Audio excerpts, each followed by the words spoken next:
Oh, do we have a doozy of a story today? I come across a couple of new subgroups and I just can't even decide which story to tell you guys. So the stories today are kind of on the shorter side, so I was thinking perhaps to tell you a few stories. Let me know in the comments below if you do like me to go over a few different stories or if you just like the video to stick to the one. But anyway, with that out of the way, let's just get straight on with it. Am I wrong for cutting contact with my friend for wanting to hook up with my daughter? My 47 female friend, 40 female, and her husband, 48 male, are known to be swingers, although they never confirm nor deny. I met this friend, I'll call her Sarah, at my old place of work 7 years ago. She was my co-worker. I worked at that job for many years. All my co-workers were like family to me. We were all very close. So even when I stopped working there, I kept close contact with my ex-co-workers and we would hang out often. My daughter-in-law's baby shower was a couple of days ago and it took place at my house, so I invited many of my friends, including Sarah and her husband. The baby shower was going great until my daughter, 19, came up to me saying that she thinks Sarah and her husband are hitting on her. I asked her why she felt that way,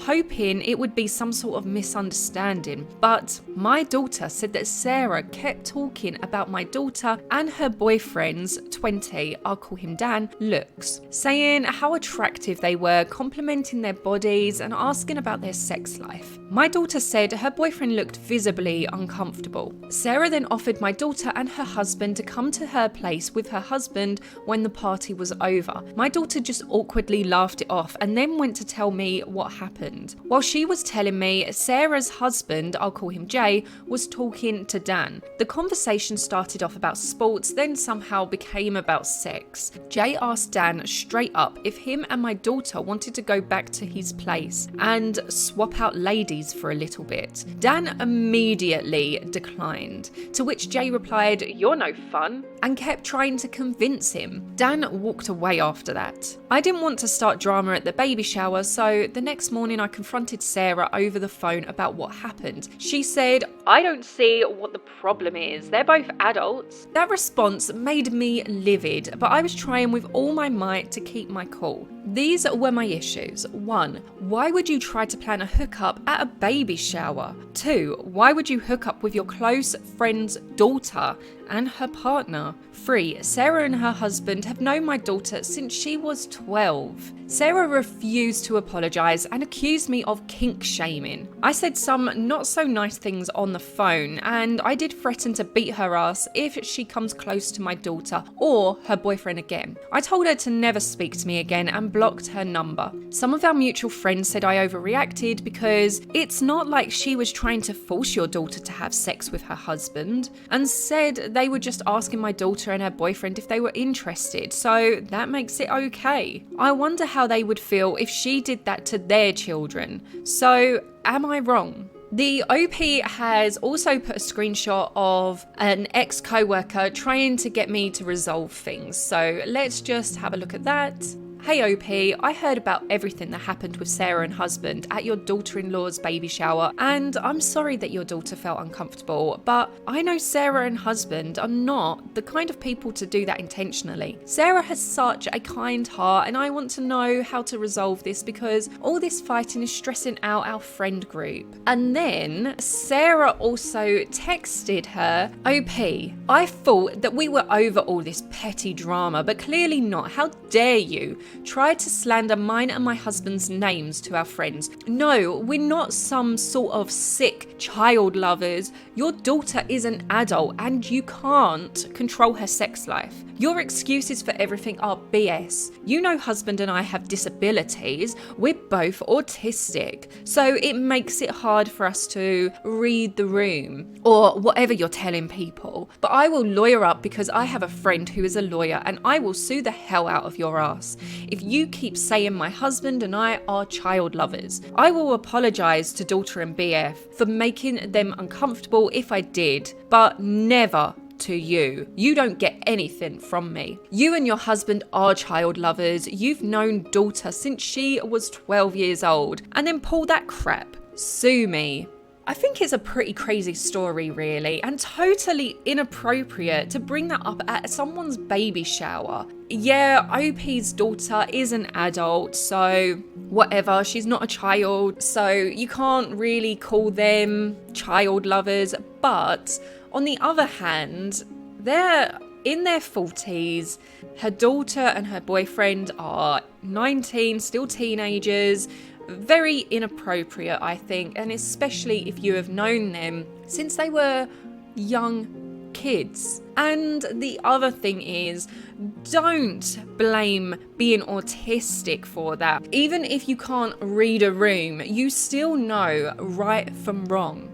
I'm definitely on OP's side, but I don't think she should have called them child lovers because she is 19, although I can understand the anger that this brought up with OP. So let me know what you think about this story in the comments below.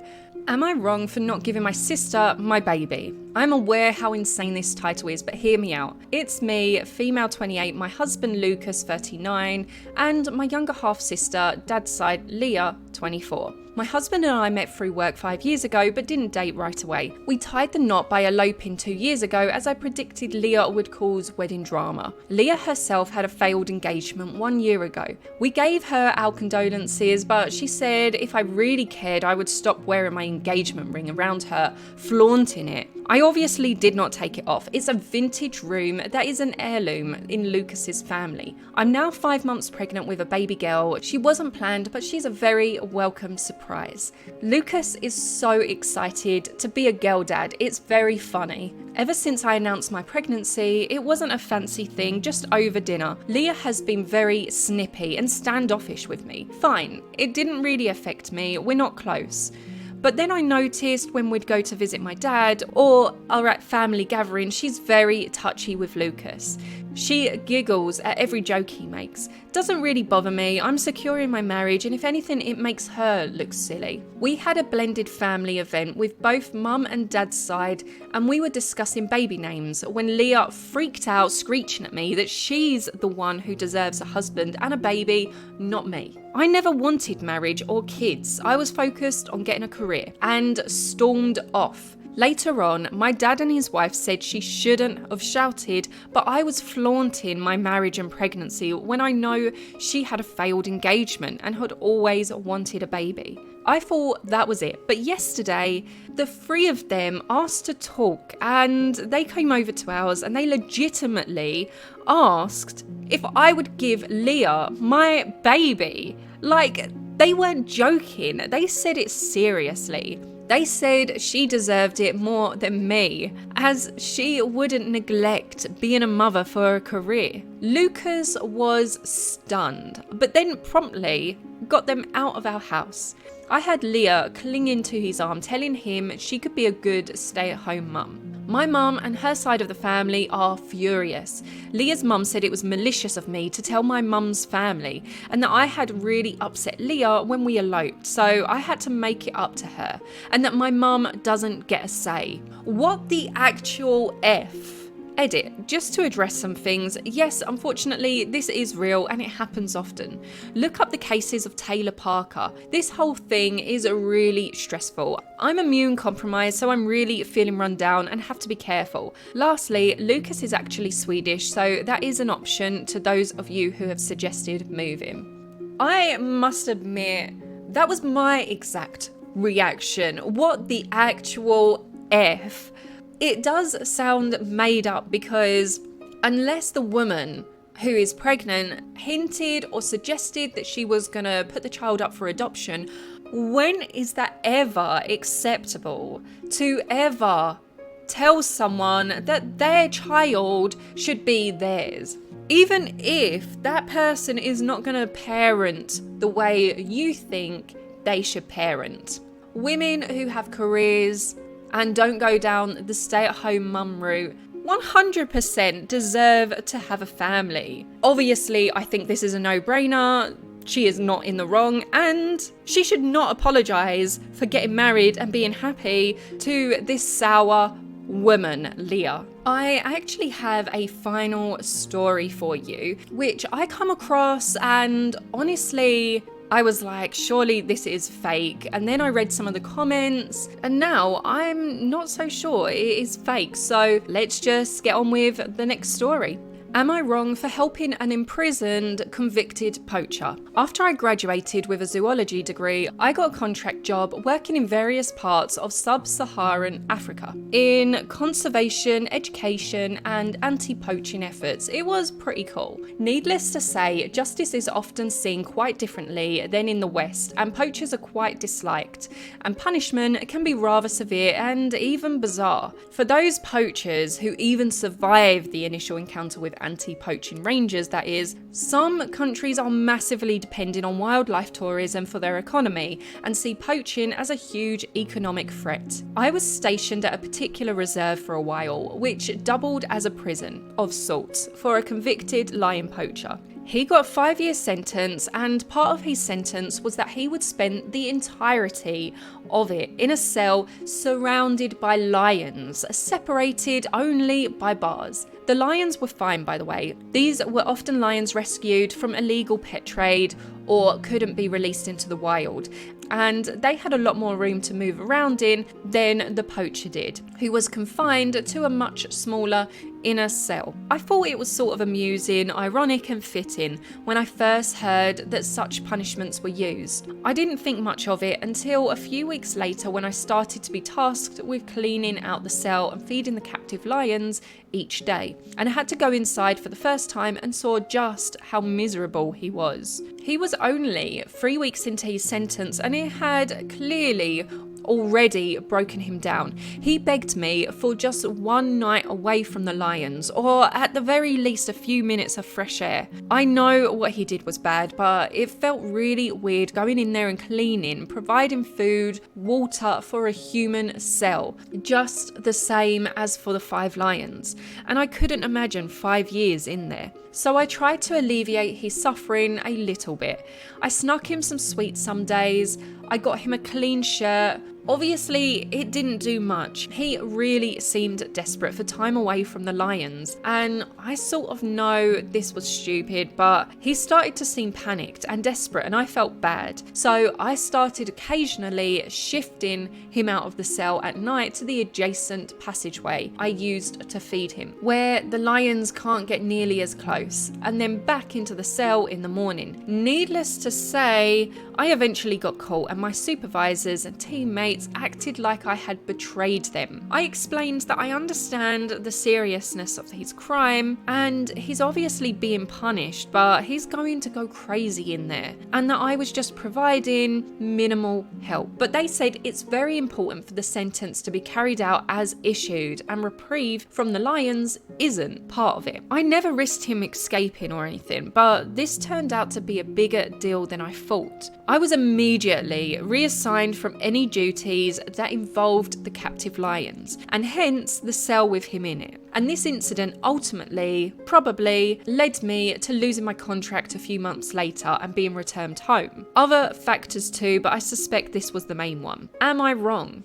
Someone did actually ask him what the cell actually looks like. The OP actually drew a diagram of the cell, so by the looks of it, it's a 7x7 cell, and he is surrounded by bars, and on the other side of the bars there are the lions. The OP said, as you can see, the lions have plenty of room. The offender was in the cell in the middle, which is small. He actually had to share water bowls with the lions, which is crazy, which made the lions happy to spend a good chunk of their time rather near the bars. OP then went on to say, no, the lions couldn't reach him to maul him. It wouldn't be safe for him to go right near the bars though. Probably been a scratch or two if the lions wanted to, which no doubt made the small cell feel even smaller. So even though it looks like it's a 7x7 cell, you would probably want to leave at least a foot around the perimeter of the inside of the cell, because obviously you wouldn't want to be too close to the bars and risk being scratched. And the OP also said that he shifted him a couple of nights through the passageway at the bottom where I'd usually come in to feed or clean them. He couldn't have escaped, the door to the outside was not open. I do think that even though in his mind thinking that he was doing the right thing, he's in a different country and they have different rules, different regulations, and it can seem very harsh for people who are not used to that. But a lot of people in the comments from South Africa and other places like that, poachers are the scum of the earth by the looks of it. And I agree with that, just to put it out there. And they've said that poachers are the reason that they have rhinos that have gone extinct. And even though people can understand where OP is coming from, it seems like people are quite happy to look the other way when it comes to poachers. And most poachers don't survive because apparently these rangers kill them on site and then they will just pay the cops to come and take the body away. Someone else also said that the rangers would shoot, but not shoot to kill the poachers, just shoot to harm them so they couldn't get up and run away, and then let the animals do what animals do. Yeah. Crazy story. Let me know what you think. What story was your favorite? Do you think any of the OPs were wrong in what they done? Do you agree with them? That's all I've got for you today. I hope you all have a fantastic, amazing day, whatever you are doing. And hopefully you will come back and join me on another video very soon.